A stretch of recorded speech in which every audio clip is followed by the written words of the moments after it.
Israel and Hamas has been a topic that's been brought up in Parliament for the past 3 years, especially in the last, 1.5 since October 7.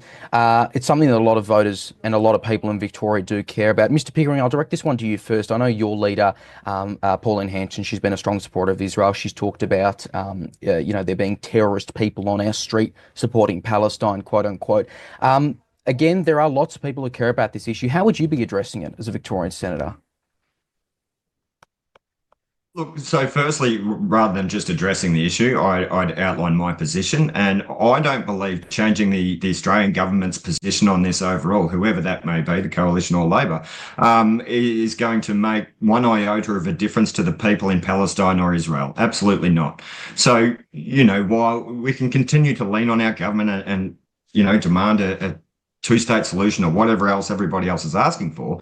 The point is we have enough problems here at home domestically that we can influence, that we can have an outcome on.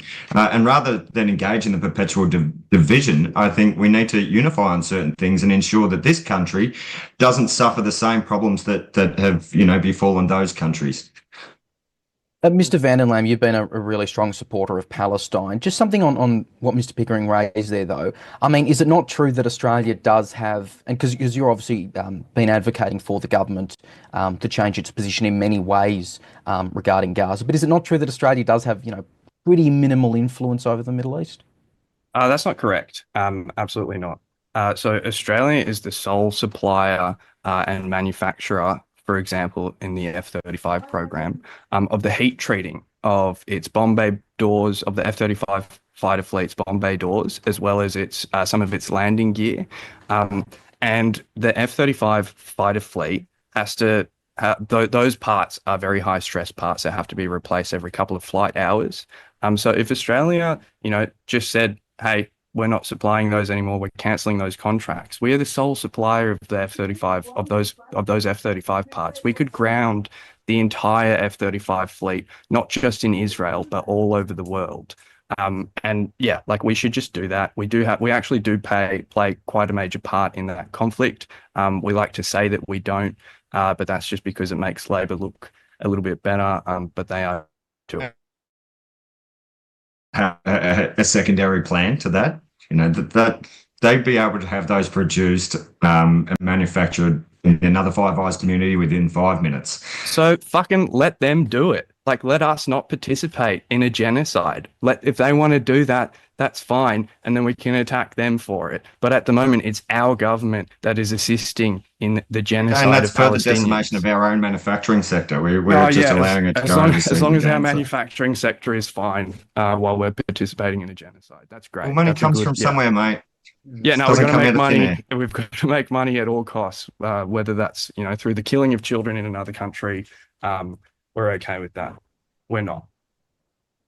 Mr. Dittloff, I know your party, and you actually mentioned this earlier, talks about getting out of foreign wars and the like. Do you have any thoughts on, what was just raised by Mr. Van der Lam there on Australian involvement rather than non-involvement?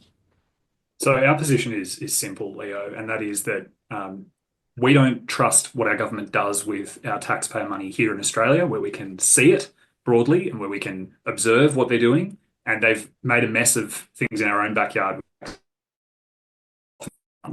We certainly don't trust governments such as our government or foreign governments to spend Australian taxpayer funds wisely overseas in war zones like Gaza or the Ukraine.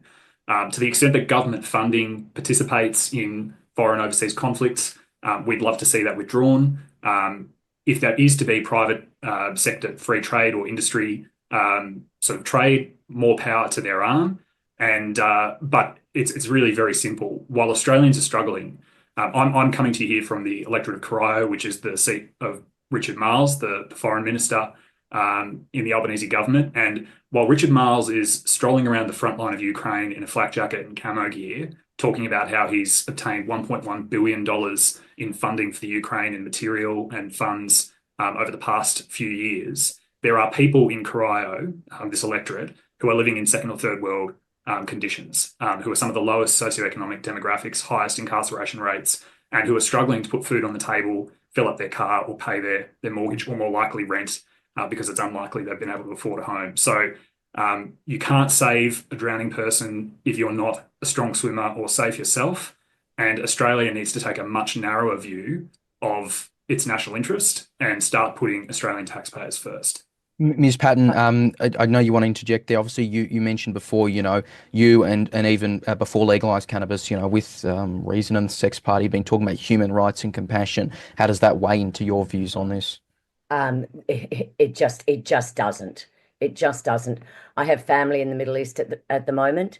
I am, you know, I'm well, you cannot look away from the horrors of what is occurring there. You cannot look away, and you cannot say, well, until everyone's happy in our country, there's no help for other people. Again, this just seems to That's me exactly what you can say, Fiona. You're running for the well, Senate Jordan, of Australia. it's incredibly uncharitable, and it just creates more wars, which makes us even more unsafe. The idea that just letting people fight it out is not going to change, is not going to impact on Australia is incredibly short-sighted. We're not saying people need to fight it out. We're asking people to largely sort out their own problems, to be reasonable and be responsible. I think we are part of this globe, and we have a role to play in it. It's why we do have a role in foreign affairs. I mean, if both of you are saying close our foreign affairs offices, I think you should say that, and I think that's an interesting point. But what's happening over there, and we have Australians who have family over there. We have Australians who have escaped from those wars, who have escaped from the terrors of the Middle East. And so I do think that we have a role to play there, and I do think that we should keep fighting for peace. And whether that is a two-state solution, which personally I believe it is, that, as I say, Legalised Cannabis Party does not have a policy on this. And we will base it on, as I say, human rights, evidence, compassion, tolerance, and tolerance. But the idea that we would remove aid from those countries, we've just seen the United States do this with removing all aid, US aid. Now, the soft diplomacy of that and the lack of diplomacy of that is horrific. And to think that Australia would follow down that path is frightening.